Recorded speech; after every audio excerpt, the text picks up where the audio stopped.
Hi friends, my name is Amit Mehta and welcome to wealth Chanakya. दोस्तों, आज हम जिस शेयर का रिव्यू करने वाले हैं वो है मदरसन सुमी।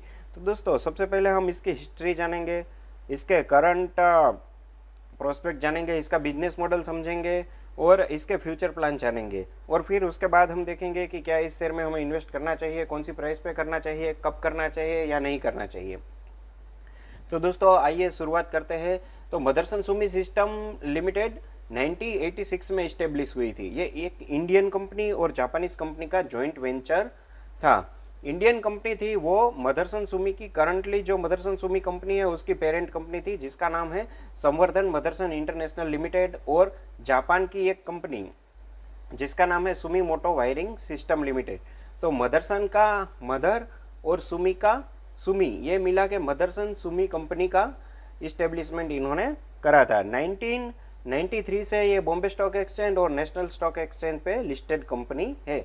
और इनके founder Shrimati S L Sehgal थी। करंटली इनका हेडक्वार्टर नोएडा उत्तर प्रदेश में मिलता है। दोस्तों, अभी के बारे में अगर हम कुछ जाने तो 1 लाख से ज़्यादा एम्प्लॉय इस कंपनी में काम करते हैं। इसकी रीच पूरी वर्ल्ड वाइड है। दोस्तों, बेसिकली देखा जाए तो ये कंपनी क्या बनाती है, तो ये कंपनी जो गाड़ियाँ होती है जिसमें कई सारी रिनाउंड गाड़ियाँ या मैन्युफैक्चर भी आ जाता है ओडी जैसे, उनकी जो टोटली वायरिंग होती है वो वायरिंग सिस्टम ये मदरसन सुमी बनाती है। इसके अलावा और भी कई सारी चीज़ें बनाती है। इसके अलावा देखें तो दोस्तों, इस कंपनी का मार्केट कैप करीब करीब 70,000 करोड़ के आसपास है। बुक वैल्यू पर शेयर देखा जाए तो 42.59 है। और इसकी प्राइस टू बुक वैल्यू देखें तो अभी जो 200 के ऊपर ये कंपनी ट्रेड कर रही है उस हिसाब से 5 गुना दिखाती है। मतलब कि ऑडिट बुक से ज़्यादा ये 5 गुना प्राइस पे अभी ये कंपनी प्रीमियम पे ट्रेड कर रही है। तो प्राइस टू बुक वैल्यू के हिसाब से ये कंपनी ओवर वैल्यूड है। फेस वैल्यू 1 है। डिविडेंड 0.68% का है। अगर इस कंपनी के दूसरे पैरामीटर देखें यानी कि रिटर्न ऑन कैपिटल एम्प्लॉय देखें दोस्तों, तो ये मार्च 2018 से देखें तो ये कॉन्स्टेंटली गिरावट में है, जो 16.77% से 10.23। लेकिन पिछले 5 सालों का देखें तो मार्च 2016 में 11.4 से ये 10.23 पे है। इसका बेसिक अर्निंग पर शेयर देखें तो ये 3.71 पर रुपीज़ पर शेयर है, जो कि 2018 में ये 7.59 था। तो आरओसी और ईपीएस इसके डाउन चल रहे हैं।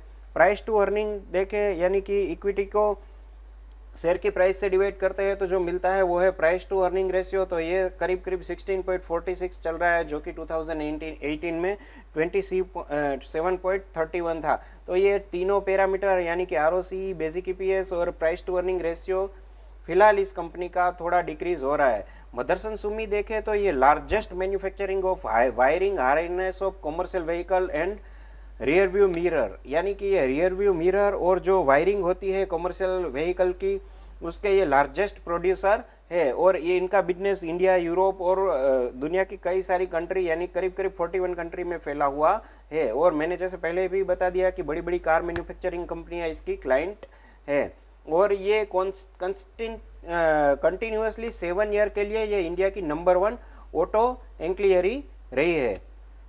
इसके अलावा देखा जाए तो ये company time to time acquisition करती है। इसने अब तक बड़े 18 एक्विजिशन अब तक कर चुकी है, यानी कि छोटी छोटी कंपनियों को अपने में मिलाती रहती है और ये कंपनी इसी तरह बड़ी होती रहती है। दोस्तों, इस कंपनी का सबसे इंटरेस्टिंग पार्ट होता है वो है इसके 5 ईयर प्लान। जैसे कि गवर्नमेंट ऑफ इंडिया पहले 5 ईयर प्लान बनाती थी, इसी तरह ये कंपनी अपने 5 ईयर प्लान बनाती है और उस हिसाब से उसको ग्राउंड लेवल पे भी ले जाती है। तो दोस्तों, इसका 2005 से लेकर 10 का और 10 से लेकर 15 का जो 5 ईयर प्लान था वो इस सक्सेसफुली इन्होंने अपने टारगेट अचीव किए थे। और करंटली देखा जाए तो 2015 से लेके ये 2020 का इनका 5 ईयर प्लान था, उसमें उन्होंने $18 बिलियन का रेवेन्यू का टारगेट रखा था और 40 आरओसीई का 40% आरओसीई का टारगेट रखा था। उसके सामने इन लोगों ने अगर मार्च 2020 की परिस्थिति में देखें तो ये $8.9 बिलियन का रेवेन्यू अचीव कर सके और आरओसीई भी थोड़ा नीचे रह गया इनका। अगर हम आने वाले फ्यूचर प्रोस्पेक्ट प्लान देखें इसके, तो ये कंपनी काफ़ी ग्रो करना चाहती है। ये ऑटो बिजनेस के अलावा भी कई सारे ऐसे बिजनेस हैं, आईटी है और कई सारी बिजनेस, इनके 5 ईयर प्लान हम देखते हैं तो उसमें ये कंपनी एक्सपांड होना चाहती है। सबसे बेहतरीन चीज़ लगी वो इस कंपनी ने जो आने वाले 5 ईयर प्लान में अपने लिखा है वो है कि 10% से ज़्यादा रेवेन्यू भी किसी एक कंट्री से नहीं आएगी, और ये कंपनी अलग अलग देशों में इसकी रेवेन्यू आएगी, और किसी एक प्रोडक्ट से भी 10% से ज़्यादा रेवेन्यू नहीं आएगी। यानी कि ये कंपनी मल्टीपल बिजनेस में एक्सपांड होना चाहती है, ये दिखाता है। और इन्होंने जो फाइनेंशियल ईयर 2025 के लिए गोल रखे हैं वो 36 बिलियन US डॉलर की रेवेन्यू का टारगेट रखा है, और 40% ROCE का टारगेट रखा हुआ है। दोस्तों करंटली इस कंपनी की प्रोमोटर्स होल्डिंग देखते हैं तो 61.73% प्रोमोटर्स की होल्डिंग है, जिसमें कि मदरसन सुमी की पेरेंट्स कंपनी है वो 33.43% प्रोमोटर्स होल्डिंग रखती है, और सुमीमोटो वायरिंग सिस्टम जो जापान की कंपनी है वो 25.1% होल्डिंग रखती है। FIIs की होल्डिंग देखें तो पिछले मार्च 2020 से FIIs अपनी होल्डिंग बढ़ा रहे हैं। FIIs जब भी अपनी होल्डिंग बढ़ाते हैं तो वो शेयर बेहतरीन ही होता है, या फिर उसमें कुछ प्रॉफिटेबिलिटी आने की या उसकी शेयर प्राइस अप होने के चांसेस रहते हैं। तो ये करंटली 15.05 से लेकर अभी 16.64 पर चल रही है। DIIs ने 13.42% हिस्सा ले रखा है, जिसमें एक्सिस SBI और ICICI जैसे म्यूचुअल फंड शामिल है, और पब्लिक के पास मुश्किल से 8.21% है। दोस्तों इस ये कंपनी रेगुलर डिविडेंड भी देती है। पिछले सालों का रिकॉर्ड देखें तो हर साल ये एक बार फाइनल डिविडेंड या इंटरिम डिविडेंड देती है। हालांकि डिविडेंड का परसेंटेज कम है, लेकिन ये रेगुलर डिविडेंड पेइंग कंपनी है। और इस कंपनी का सबसे बड़ी बात मुझे जो अच्छी लगी वो है उसका बोनस और स्प्लिट। ये कंपनी 2 बार स्प्लिट हुई है। 2002 में 10 से 5 रुपये इसकी फेस वैल्यू आ चुकी थी, और 2004 में 5 से 1 रुपये इसकी फेस वैल्यू आ चुकी है। अगर इसका बोनस देखें दोस्तों 1997 से 1 2 3 4 5 6 7 8 9 बार इन्होंने बोनस दे चुका है, और हर बार ये अपने 2 शेयर के ऊपर 1 शेयर बोनस दिया है। तो कोई भी इन्वेस्टर अगर 1997 से इस कंपनी में इन्वेस्ट रहा है और उसके पास शेयर है तो उनके लिए शेयर काफ़ी मल्टीबैगर बन चुका है, और उसको काफ़ी ज़्यादा बोनस 9 टाइम बोनस मिल चुका है। तो उसका पैसा तो काफ़ी बढ़ गया है। उस हिसाब से देखें तो ये कंपनी बेहतरीन है और काफ़ी अच्छा बोनस देती है। उस हिसाब से ये 10 आउट ऑफ 10 है। इसकी अगर इनकम देखें तो दोस्तों हम सीधे EBIT इनकम पे चले जाते हैं, यानी कि earning before interest and tax पे। तो वो 2018 में 3539 करोड़ से घट के अभी 2654 करोड़ है, और इसका इंटरेस्ट भी कुछ 410 करोड़ से 598 करोड़ बढ़ रहा है। मतलब कि कंपनी के ऊपर छोटी मोटी कुछ लोन है, और सब कुछ बात करने के बाद भी ये कंपनी प्रॉफिटेबिलिटी बनाए रखे है, क्योंकि कोविड आ जाने से 2019 से हर कंपनी और ऑटो की बिक्री काफ़ी घट गई है।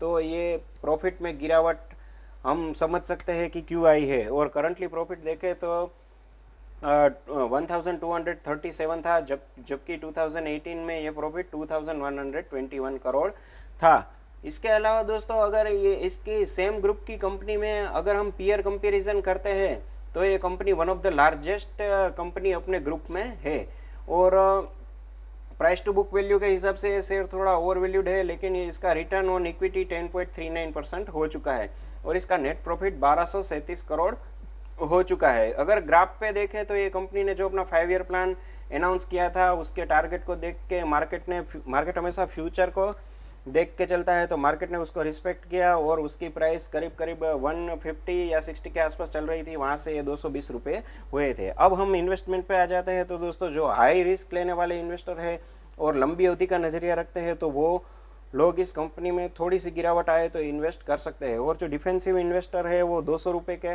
नीचे इसकी प्राइस अगर मिलती है तो आप इसमें इन्वेस्टमेंट शुरू कीजिए, और अगर और डिक्रीज होती है तो 150 तक आप एवरेज कीजिए। अगर उसके भी नीचे जाती है तो फिर निकल जाना ही बेहतर रहेगा। अदरवाइज ये कंपनी का बोनस और स्प्लिट रेशियो देखते हुए ये कंपनी अच्छा रिटर्न देने में माहिर है।